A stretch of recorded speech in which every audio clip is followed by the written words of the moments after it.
struggles. We have a sign-up sheet that we'll be passing around. If you're interested in more events like these, or just about our organization or anything like that, please feel free to sign up. We'll be emailing people out updates. We regularly hold events here.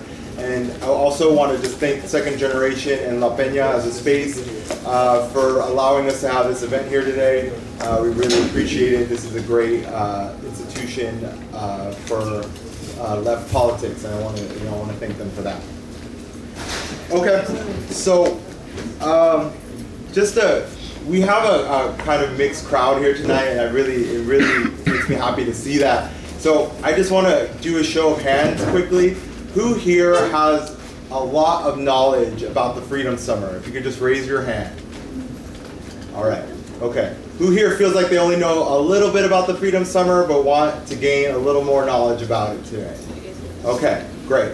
So we want to definitely cover all bases. And one more question. Has anyone seen the recent PBS documentary on the Freedom Summer? No. No, okay. It's very good. I would really recommend seeing it.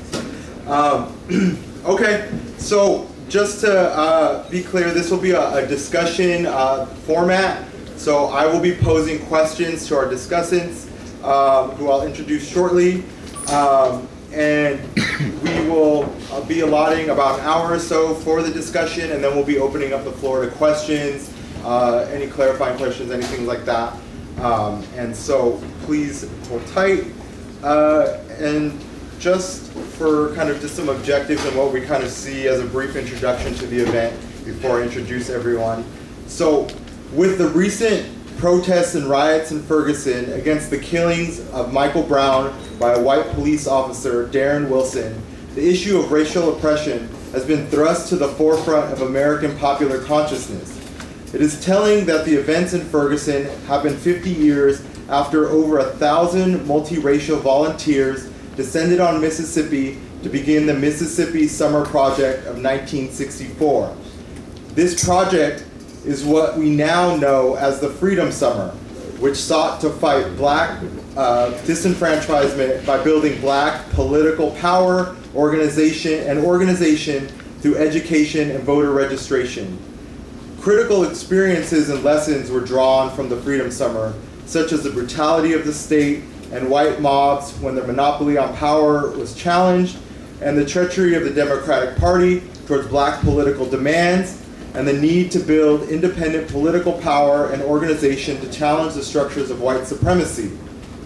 Similarly, in Ferguson, Missouri, we have seen the deployment of the National Guard and the full repressive apparatus of the state to contain legitimate outrage by disenfranchised black residents over the killing of Michael Brown. Now that the larger protests have subsided, Democratic Party operatives are calling for a renewed voter registration drive for black residents in Missouri and the South to channel their rage into votes for the Democratic Party machine. But it is important to remember that this is the same party that houses Missouri Governor Jay Nixon and his close political ally, Jeff Roorda, a vocal police supporter and the man behind the Darren Wilson Legal Fund support page. This is all occurring while President Obama sits back and plots more wars. So conditions have changed considerably in America since the summer of 1964, which make drawing a straight line from the Freedom Summer to Ferguson difficult. Yet, in a country where people of color have few economic opportunities and face an increasingly repressive state, a movement that can draw on the lessons and the dedication shown by the participants in the Freedom Summer is urgently needed. This event will attempt to answer some of these critical questions by engaging the lessons and experiences of participants in the Freedom Summer in order to help inform the struggle against racial oppression today. All right, so I just want to introduce our speakers now. So first, to my left, I have Phil Hutchings. Phil is a veteran of the Southern Freedom Movement of the 1960s, the Student Nonviolent Coordinating Committee, SNCC. Currently, he was a former organizer with the Black Alliance for Just Immigration based in Oakland, California. To Phil's left is James Garrett. James was a SNCC staff member from 1964 to 1966 and was a member of the Congress of Racial Equality and co-founder of the Black Students Union and Black Studies at San Francisco State from 1966 to 1968. He's also continued to stay active in a number of political issues over the years. To his left, I have Linda Wetmore Halpern. Hope I'm not pronouncing that correctly. Linda was a SNCC volunteer in Greenwood, Mississippi. She continued work with SNCC, organizing to desegregate schools and against the war. She taught at Castlemont High School here in Oakland for 38 years and is now now mentors new teachers entering Oakland Unified School District. All right. So I just want to begin the discussion by just asking you all, what was the context that led to the summer of 1964? And any of you can take that question first.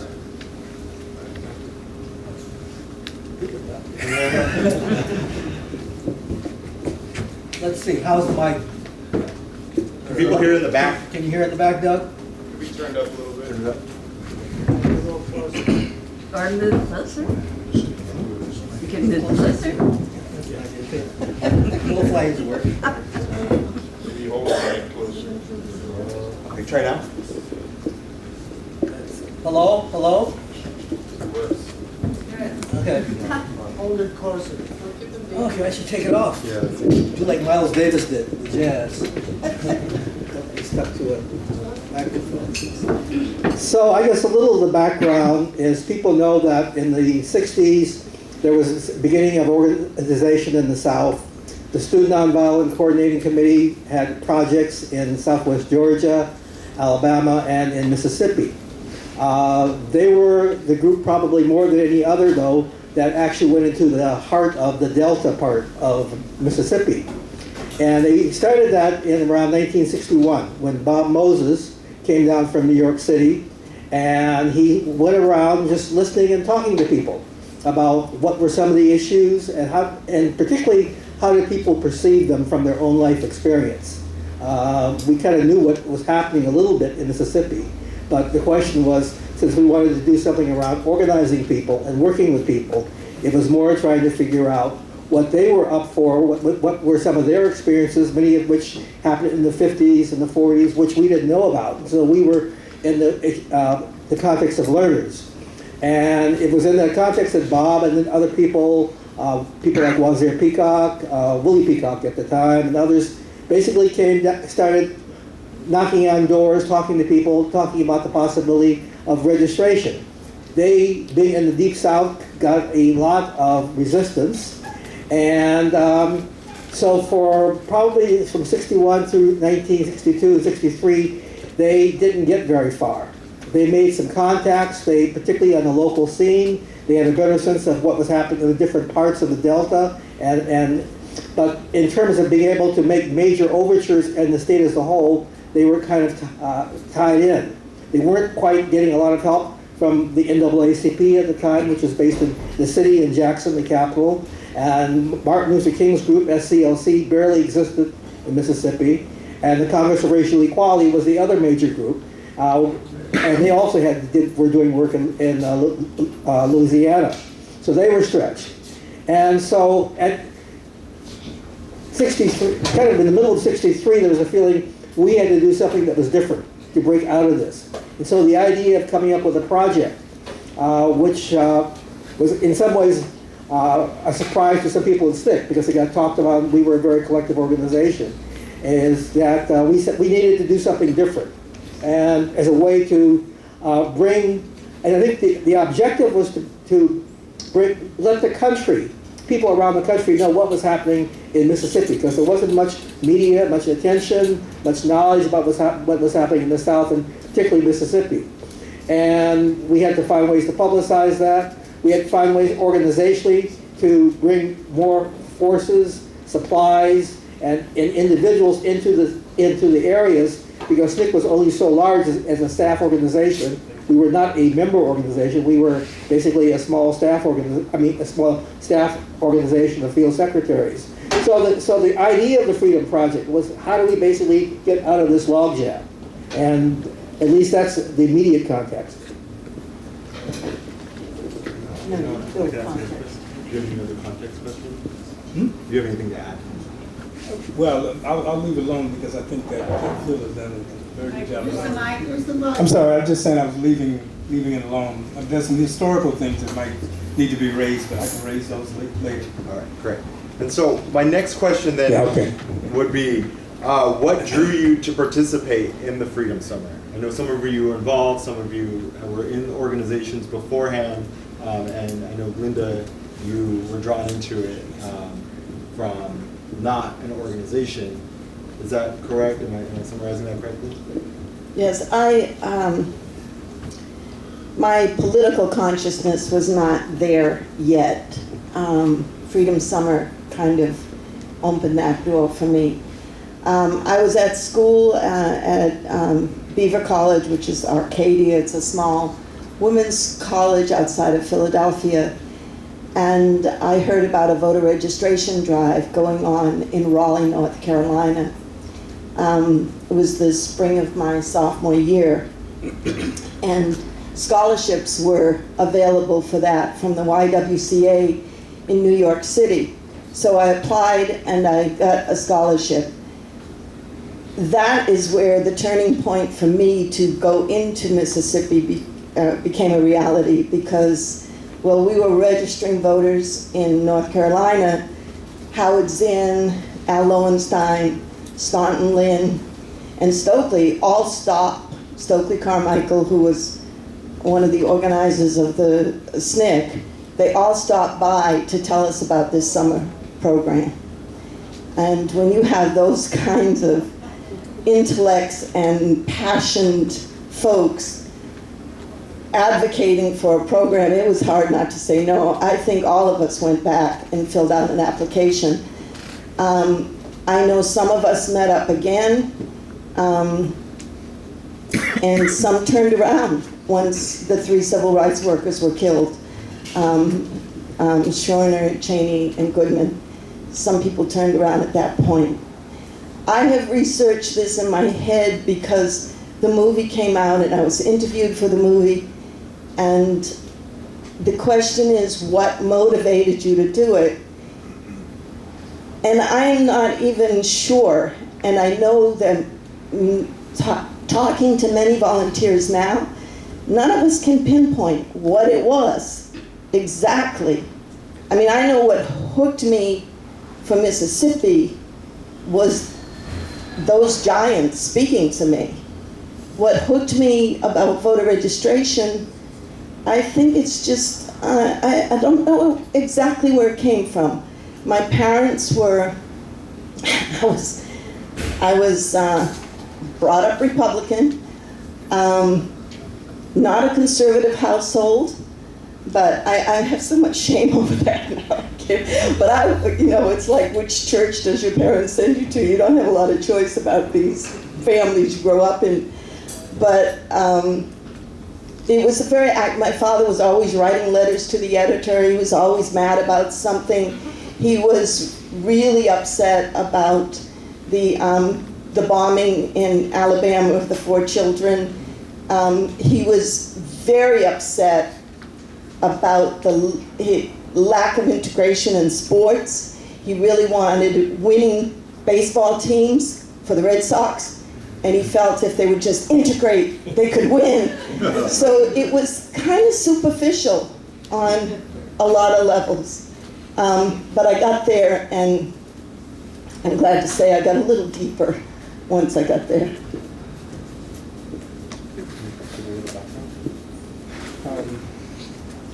All right, let me say this, that I came at it a little bit differently. I was born in Texas, and my family comes from Texas and Louisiana. So I grew up under apartheid. I had 2 people in my family who had been lynched. my great uncle and a cousin of mine who was a veteran of the Korean War. He's one of those guys who came home believing, I guess he had not taken a drink of the Kool-Aid, but he really believed, and he was a person who influenced me greatly, and then he and a group of young people from actually they had all gone to the war together and come out of the war essentially the same time, the Korean War now I'm talking about, and they joined the NACP and they tried to boycott the Texas State Fair, which is held in Dallas. If you had come from Texas, you would know exactly what I mean. It was it was the major form of recreation in a very conservative state, and blacks, coloreds were allowed 2 days, Juneteenth, and I believe October 11th or whatever it was, Christopher Columbus's whatever. And they tried to boycott it, and 6 weeks later they were arrested. 3 of them were indicted, put on trial, and executed within 24 days for raping a white woman they had never seen. That broke it for my father, and we went to California. But I then became involved with street gangs, and they sent me back from Los Angeles, because I was involved with a group called the Businessmen. And I went back to Dallas, escaping arrest, and got arrested 7 times in the sit-ins. And that's the story. That's really, in one way or another, 1960 is how I began. The next year I was on Freedom Rides, and I was in New Orleans Parish Prison.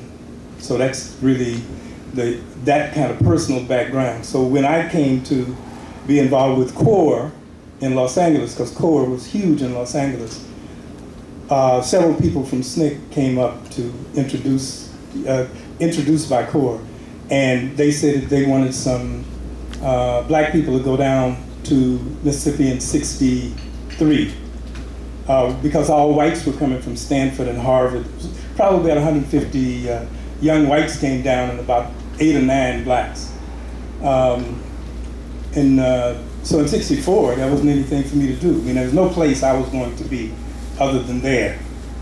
And the way the SNCC was trying not to increase its staff numbers, what it was trying to do was to draw a number of these white students down.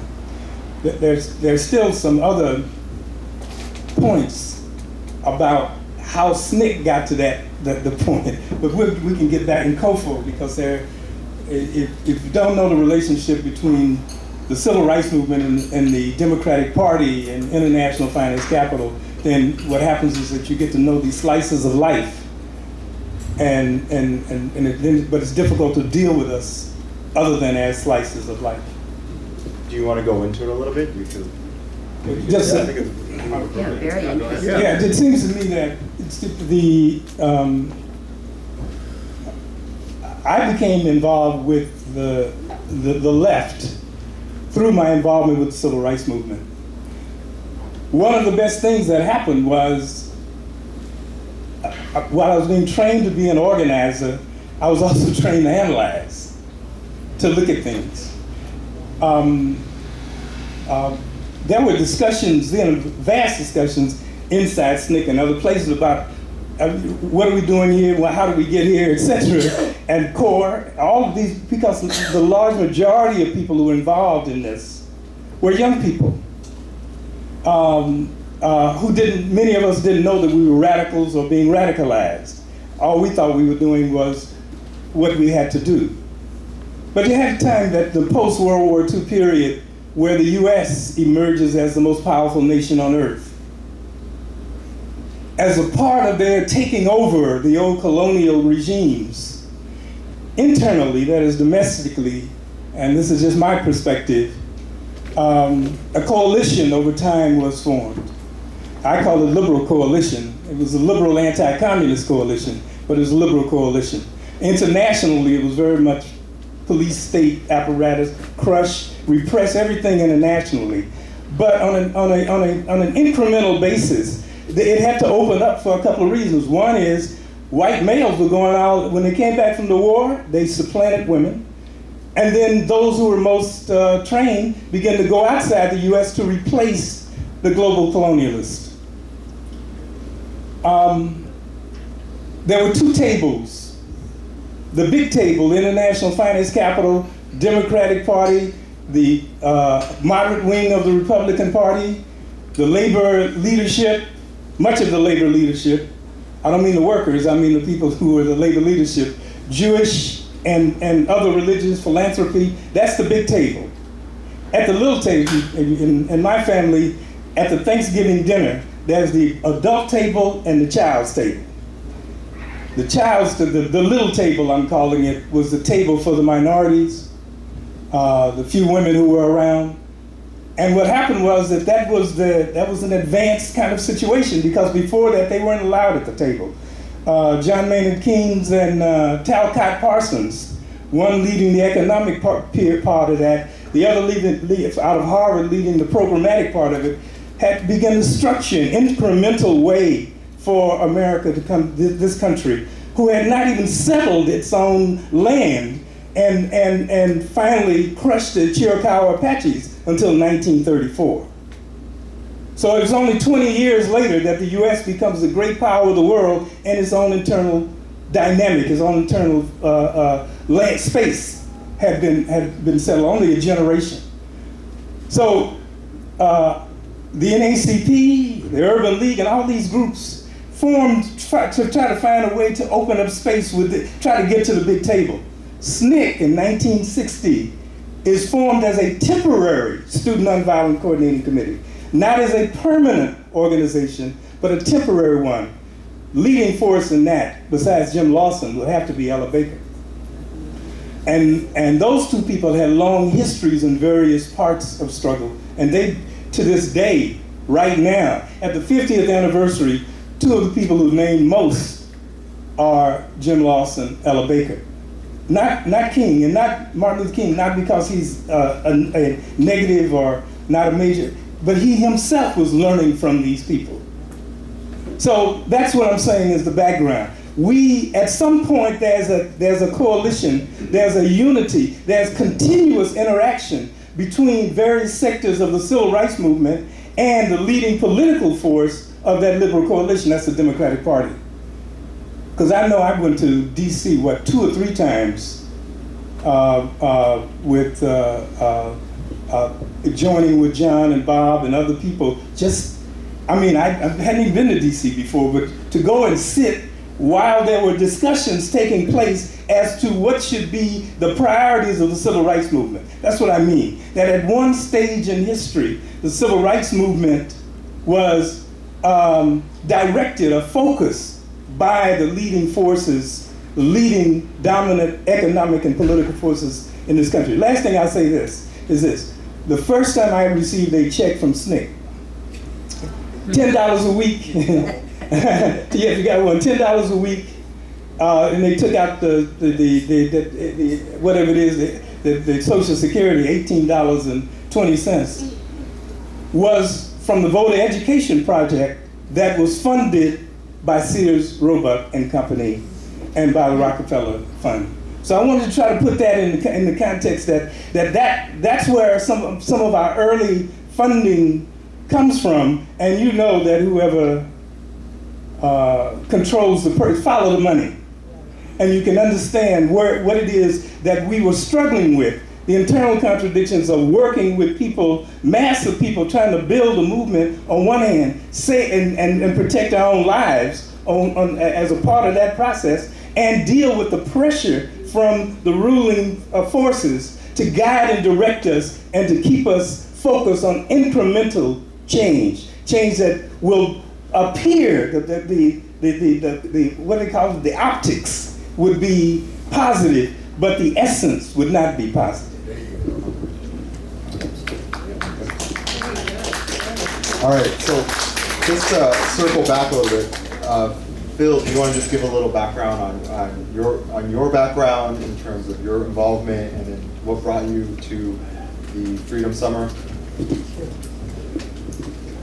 Yeah, I had several little points I wanted to say. I guess starting out personally, I was in DC. I was a student at Howard University in the early 60s. And so DC was a fascinating city because you had politics at all levels. I got there in 1960 when John F. Kennedy and Nixon were vying. I remember after the second debate, Kennedy and Jacqueline came to Howard University's chapel. And everybody was just oohing and ahhing about Jacqueline, and forgot what the debate was all about, in some ways with Nixon.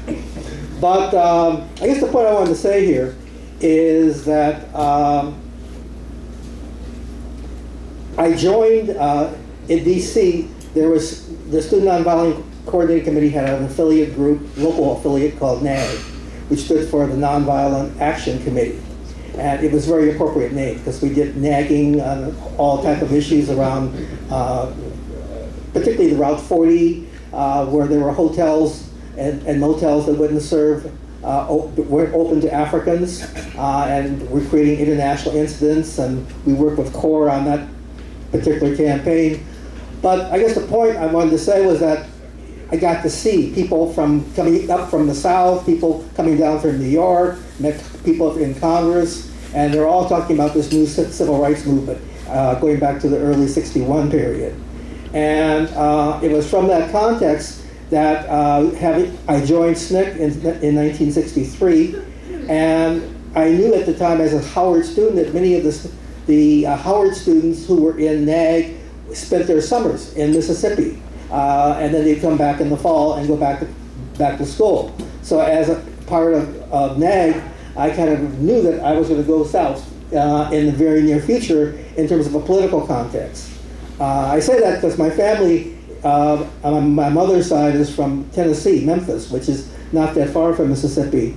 And I had spent a lot of time there as a young person in my first 8 to 10 years of my life, but never involved in anything political. So this South, as a northern kid, as somebody who was in college, had heard all these kind of stereotypes about what the South was like. At the same time, I was talking to people and listening to people who had been in the South and did work, and was really amazed, particularly with some of the high school students who were younger than I was, who were getting arrested and doing things, and I was feeling embarrassed that here I was studying things like Government 101 and state and local government, and these folks were basically doing things and changing history and demonstrating and of course getting in the newspapers pretty much all the time. So one of the reasons I'm saying this is that I wanted to say that a lot of the early things about the summer project were being talked about constantly in 1963, 64. And there was a lot of back and forth on it, and there was differences of opinion. And so the first thing I wanted to say is that there were a whole bunch of people in SNCC who were not too overly excited with this idea of this thing, of a summer project which should try to bring in over 1,000 white students into Mississippi who had no background in any type of civil rights movement, organizing, being in communities that were different from middle class or college campuses, and that somehow we were going to have to take care of them and guide them and protect them. And I mean, the whole organization probably had no more than 250 staff people at the most. The whole organization, I don't mean just Mississippi. And then if you're talking about bringing 1,000 people who were non-SNCC people, who were white, into the state, that was seemingly overwhelming. On the racial level, though, there was some opposition because a lot of the black organizers who had been doing work in Mississippi felt that having these white kids come in would take all the attention. The press would just gab onto them, they would become local experts, and the local people, growing up in a culture where anything white people said was right or should be followed, would basically say, yes, Miss Jane, or yes, Mr. Charlie, I'm going to go do this. And so creating an artificial spot between the local organizers who were predominantly from the community, who were predominantly black, and the white folks who were coming in from the outside, who were also predominantly middle class. So there was that thing in SNCC, and so That was a lot of discussion. It got resolved for people basically ended up supporting the summer project. But since we're talking a little bit about context, just the people who had worked in 61, 62, 63 to have this new thing, a very different kind of project, hoisted on them and proposed for the next stage of the movement, there was a real opposition to it. Even people like Stokely were initially opposed to it. That's the first thing I wanted to say.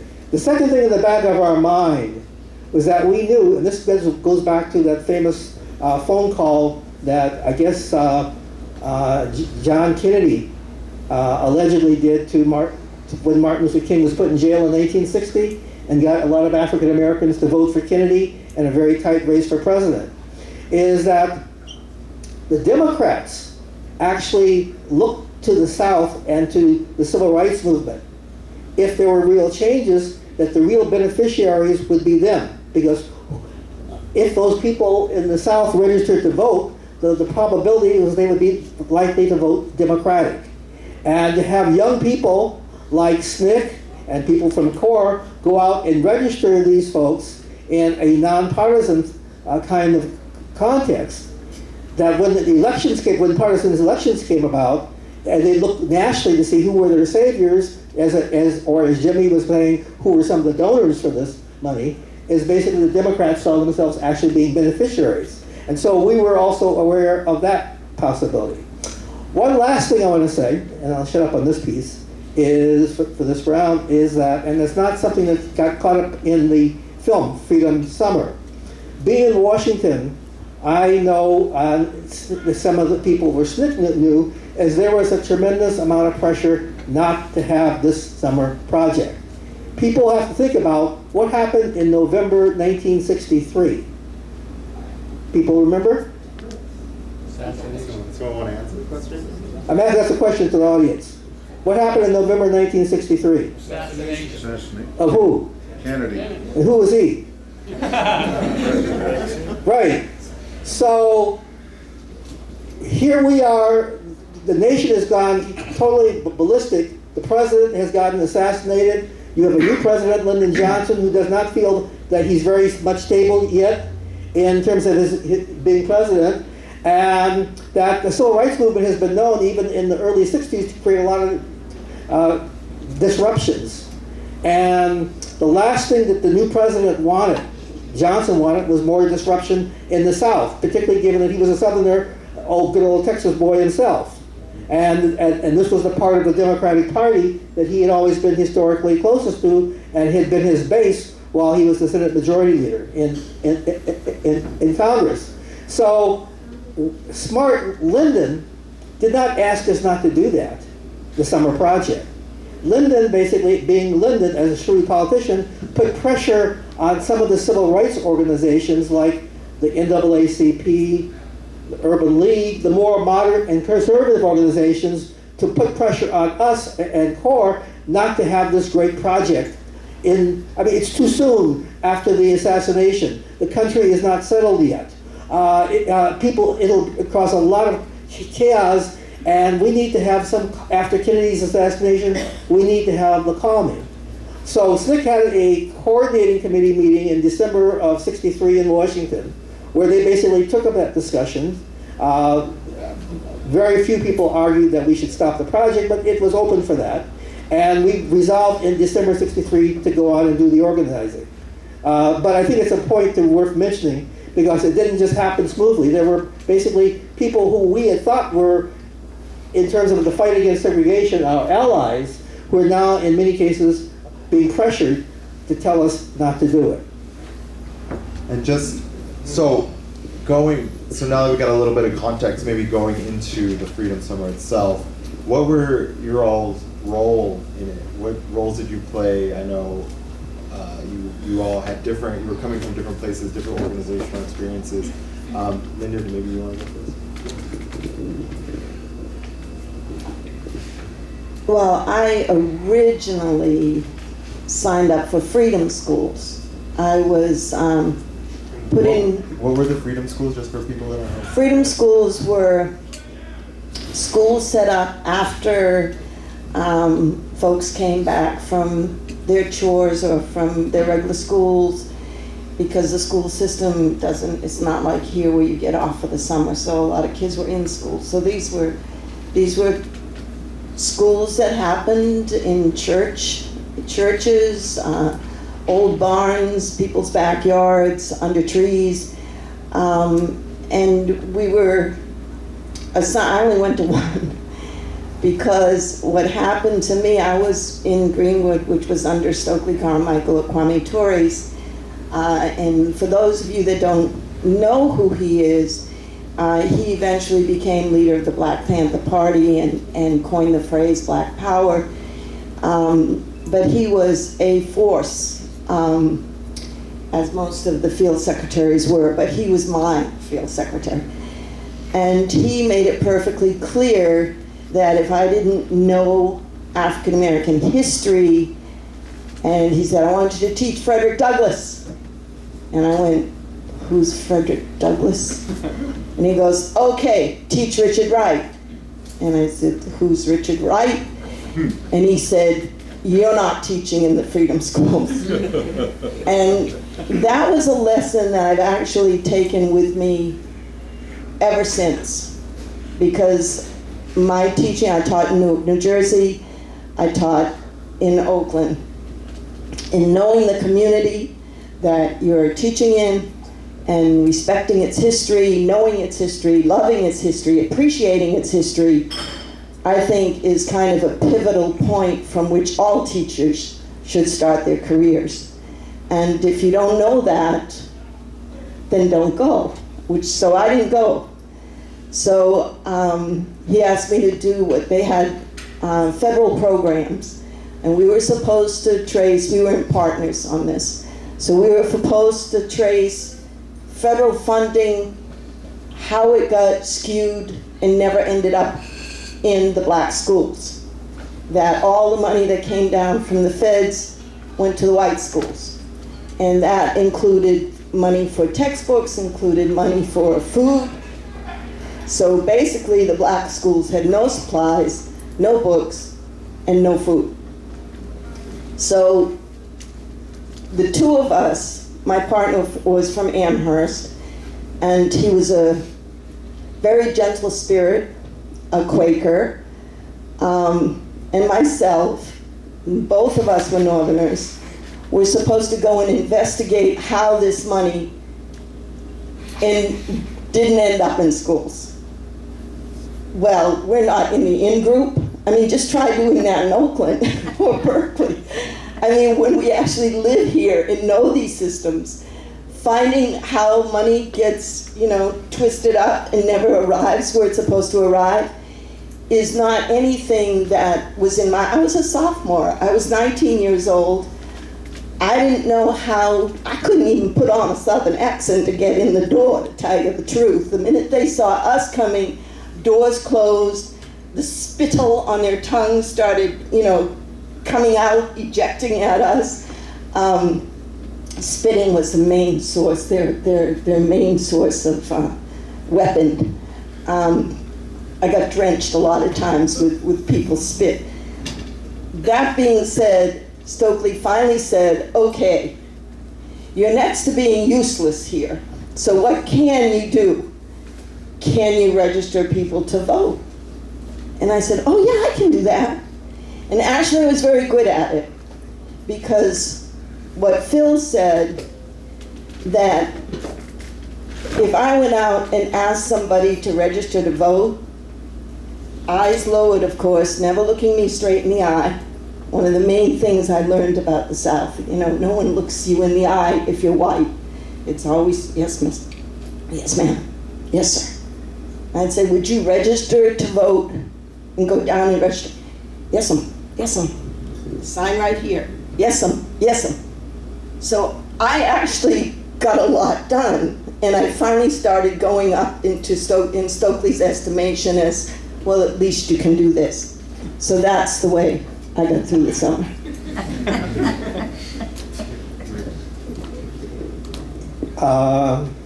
I guess, what's the question again? The question was just what was the role that your role in the Freedom Summer?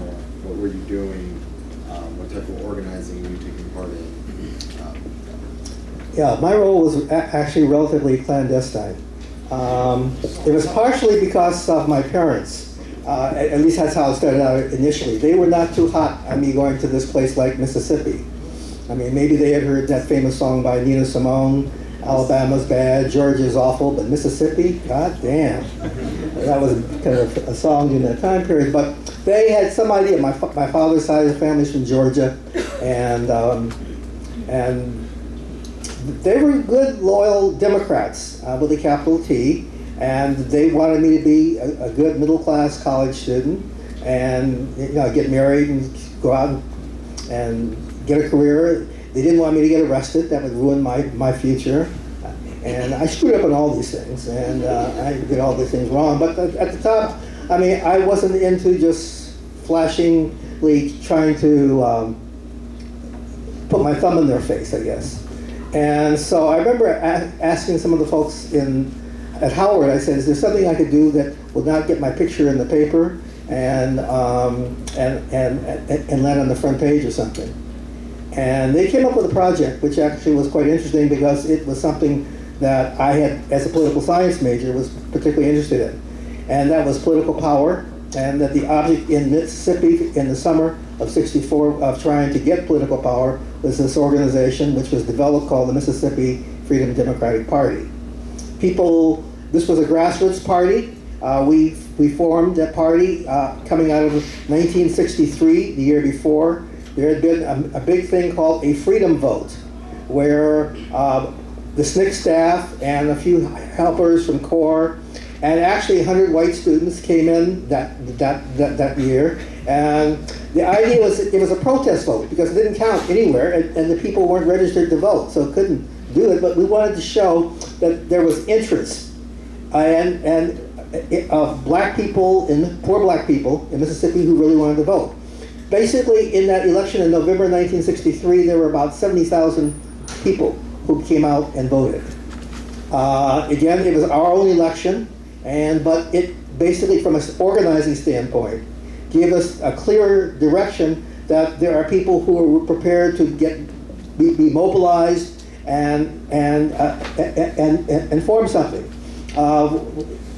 And so part of it was with the Democratic Convention coming up the next year, '64, in Atlantic City.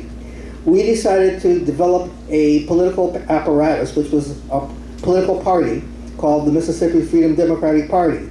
The party would basically be like the Democratic Party in terms of its rules, with a couple major exceptions. One was that we would be entirely from the grassroots.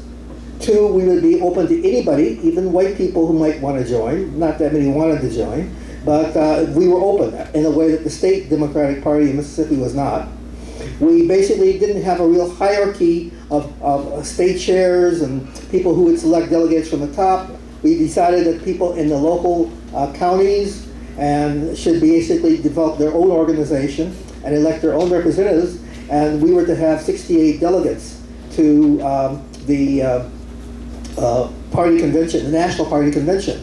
We also, unlike the state Democratic Party of Mississippi, said we would support the national ticket, who would be, at that time, Lyndon Johnson and Hubert Humphrey. We didn't know Hubert Humphrey at the time, but we knew Johnson as the new president was going to run for election in 1964. So we said we will support the National Party. We will be loyal to the National Democratic Party in the way that the state party, which is totally racist, is totally top-down from Dixiecrats and Klan and White Citizens Council people, was not. And we would basically come up with a program and of individuals who would basically support the National Party and have a grassroots, bottom-up approach. That was some of the key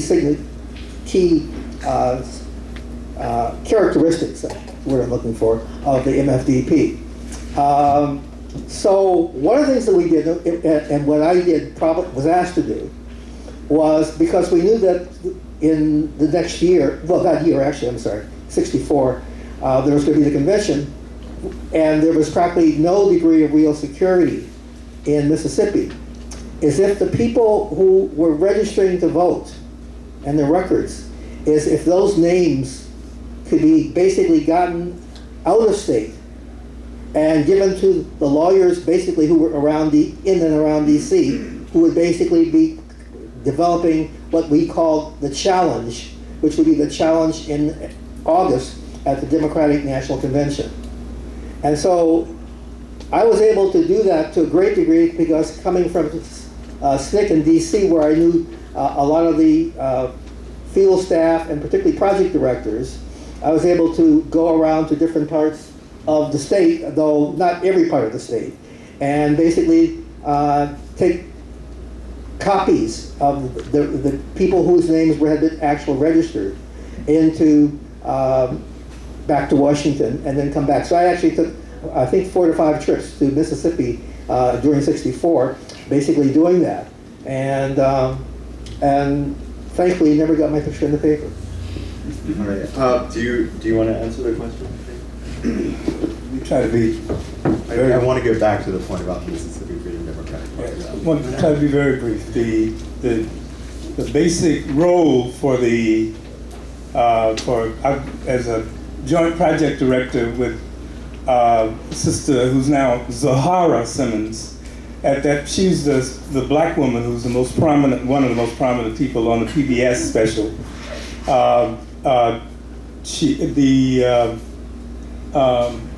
She was Gwendolyn Robinson at that point, and we became co-project directors after our initial project director, who's from out of Tennessee, Lester McKinney, was arrested, and he was basically kept in jail for the entire summer. And they thought they would strip our project, which had, I think, at its height, 32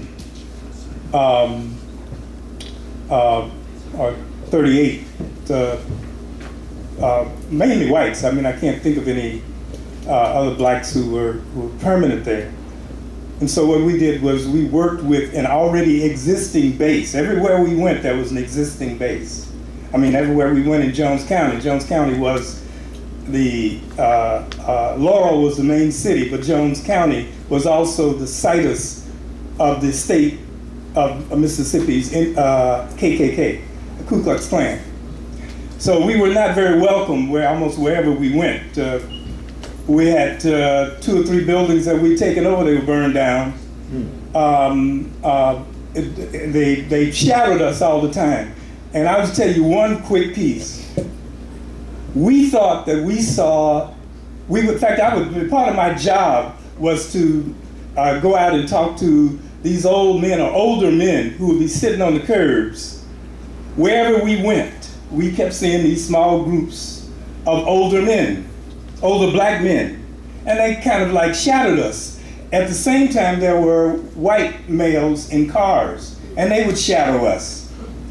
And it really wasn't until probably about a decade later that I found out that these black men were guarding us. Every single one of them had a gun.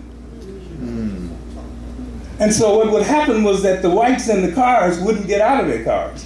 They were circumspect. All these guys had come out of World War II or the Korean War, and they were conducting their own, if you want to call it, civil rights movement.